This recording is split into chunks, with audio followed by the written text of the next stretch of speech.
এবার যে খবরের দিকে আমরা নজর রাখবো, ত্রিশূলের পর ডুগডুগি ও গদা হাতে নিলেন দিলীপ ঘোষ। ত্রিশূলের পর ডুগডুগি এবং গদা হাতে নিলেন দিলীপ ঘোষ।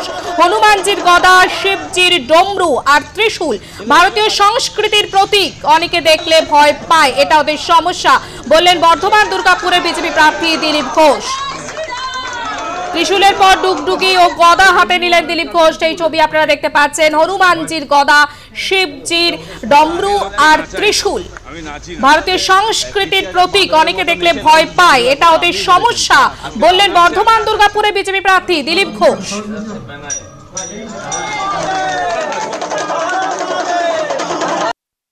গদা, শিবজির ডমরু আর ত্রিশূল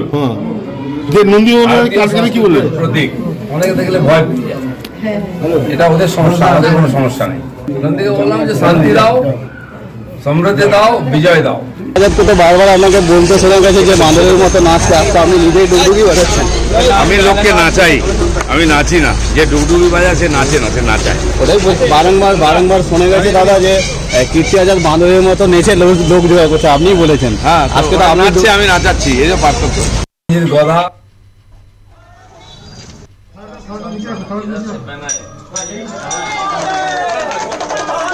ত্রিশূলের পর ডুগডুগি ও গদা হাতে নিলেন দিলীপ ঘোষ। সেই ছবি আপনারা দেখতে পাচ্ছেন। হনুমানজির গদা, শিবজির ডমরু আর ত্রিশূল ভারতীয় সংস্কৃতির প্রতীক।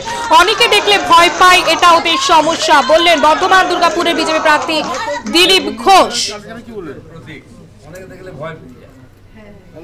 ত্রিশূলের পর ডুগডুগি গদা হাতে নিলেন দিলীপ ঘোষ।